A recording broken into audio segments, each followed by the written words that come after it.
Donc, j'ai lancé mon Anaconda, mon navigateur Anaconda, puis j'ai lancé mon notebook Jupyter, ok.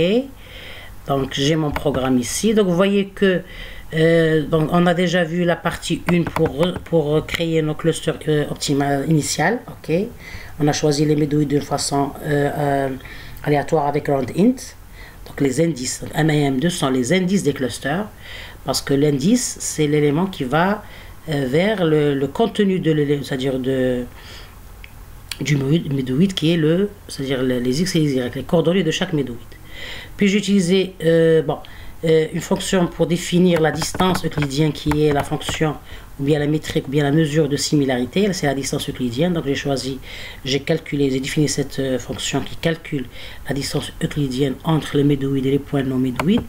Puis j'ai calculé cette distance pour chaque point du médoïde vers le point non médoïde pour chaque médoïde bien sûr. J'ai fait l'affichage sous forme de ici l'affichage sous forme de tableau, ici aussi sous forme d'un graphe en utilisant le Matplotlib avec le scatter, la fonction scatter, ok, pour voir mes points. Donc maintenant je vais, concernant la formation des clusters, j'ai utilisé ici la condition. Donc si la distance elle est inférieure ou égale à D2, donc le point, vous voyez que les points non médoïdes vont rejoindre le cluster C1. Dans le cas contraire, c'est-à-dire D1 est supérieur à D2, donc D1 c'est la distance des éléments non médoïdes vers le médoïde M1, et D2 c'est la distance, vous voyez ici pour les paramètres, c'est la distance euclidienne M2I, c'est la distance des points non médoïdes du médoïde M2. Donc si elle est supérieure, donc les éléments vont être posés dans le cluster C2, ou bien ils vont rejoindre le cluster C2. Donc sur le plan visuel, les éléments qui appartiennent à C2, ils vont avoir une couleur green, vert. Les éléments qui vont atteindre le cluster C1, ils vont avoir une couleur black, noir. Pour les médoïdes, ils vont avoir une couleur, quelle couleur j'ai choisi pour les médoïdes, les M1,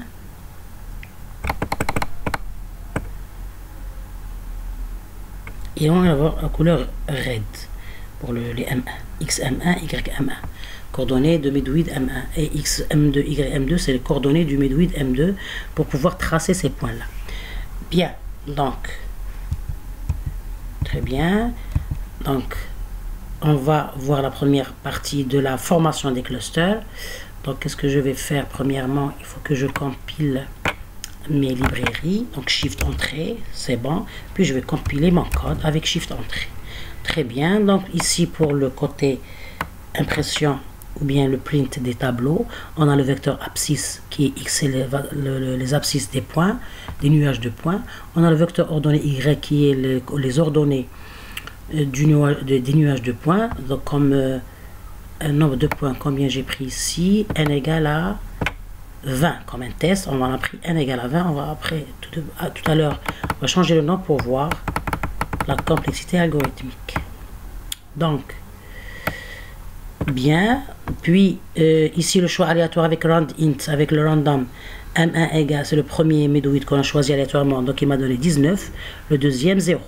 Ici, ce sont les coordonnées de chaque médoïde, parce que le 19 ici, c'est l'indice l'indice qui va, c'est-à-dire l'indice du tableau des coordonnées. Donc l'indice du tableau des X et l'indice des tableaux Y. Donc ici, on a 19 et 0. Donc vous voyez ici, pour le médoïde M1, donc le 19, on a généré les distances euclidiennes. Donc vous voyez ici que dans la liste des éléments, bien des points non médoïdes, il n'y a pas le 19. Donc, vous voyez ici qu'on a 17, 18. Le 19 n'existe pas parce que c'est le point médoïde, donc on ne calcule pas la distance entre les médoïdes. Maintenant, le deuxième médoïde choisi, c'est le 0. La même chose pour le 0, on a calculé la distance euclidienne, il n'y a pas le 0. Maintenant, pour la reclusterisation, vous voyez ici que selon les distances, c'est-à-dire entre D1 et D2, le point non médoïde 1 rejoint le cluster C1. Le point non médoïde 2 rejoint le cluster C1. Le point non médoïde 3 rejoint le cluster C2. C'est selon la distance entre les points. Donc ici, on le touche bien visuellement dans le graphe. Donc vous voyez que en rouge, ce sont les médoïdes. En noir, c'est le cluster C1. Et en vert, c'est le cluster C2. Donc la légende ici, je vais afficher la légende pour voir. Donc vous voyez que les points qui sont proches de C1, c'est le cluster C1. Et le vert, c'est le cluster C2. Je vais essayer de rechanger les couleurs pour mieux voir. Donc je vais prendre par exemple, comme pour les médoïdes, je vais prendre le cyan par exemple. Le cyan, la couleur cyan, pour mieux voir. Très bien. Et pour par exemple le C1, je vais prendre le red, le rouge. Ok. Et pour le C2, le black, pour mieux voir les couleurs. Très bien, je vais réexécuter. Donc vous voyez qu'en réexécution, les médoïdes changent. On a 19 et 2. C'est normal parce qu'on a rand int.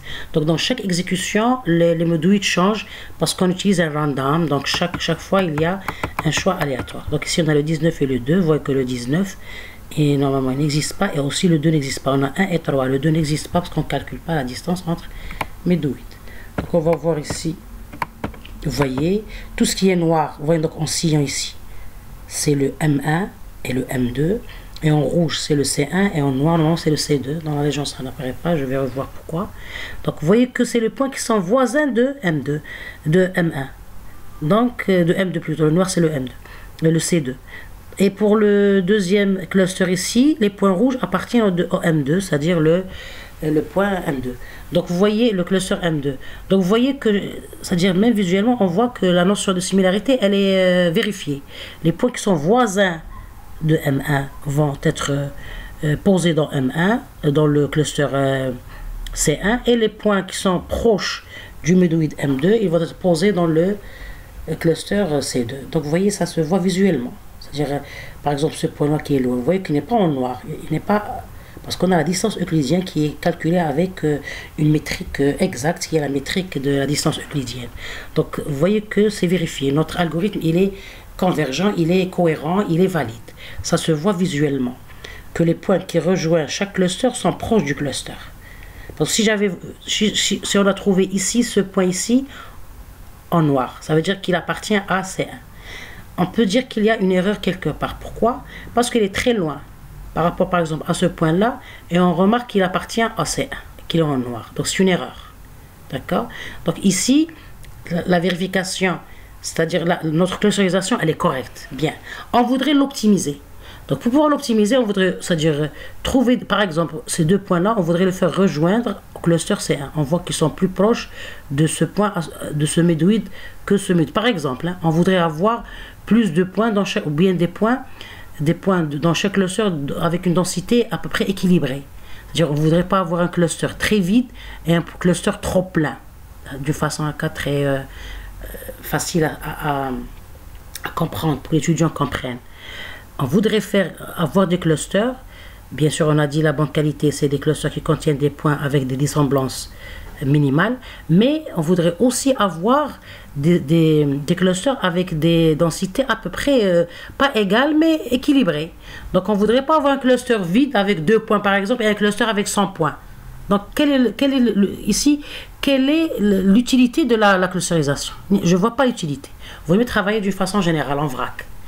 Mais la clusterisation, on voudrait avoir des groupes. Donc, qui dit groupe, dit un ensemble de points.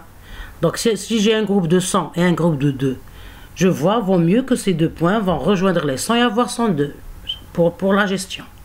Donc, c'est ça la notion de la reclusterisation. Donc, on va essayer de le faire. Premièrement, en choisissant un nouveau médoïde. Donc, ici, j'ai déjà implémenté ça. J'ai programmé le nouveau médoïde. Donc, avec un rand-it, vous voyez que je vais prendre un rand-it ici, nouveau médoïde, M nouveau, avec un rand-it de random, de NumPy. Donc, et je vais bien sûr, je fais un test ici avec un while. Il faut qu'il soit différent de M1 et M2. Donc, on va avoir un nouveau médoïde qui n'est pas le même point que les médoïdes présents. C'est-à-dire, on veut prendre un point non médoïde, mais qui n'est pas égal au point médoïde. Donc, c'est pour ça que j'ai pris cette différence. Il doit me faire, donc j'ai utilisé un while. Bon, ici, la façon de programmer, elle est vraiment spécifique. Et c'est vrai qu'il y a un bon programme et un mauvais programme, ou bien un moins bon programme. Donc la programmation, elle a des règles pour être bonne. Donc le programmeur, premièrement, il doit choisir des structures de données, et doit choisir des instructions, c'est-à-dire les boucles à choisir, ou bien les fonctions, ou bien les procédures, de telle façon à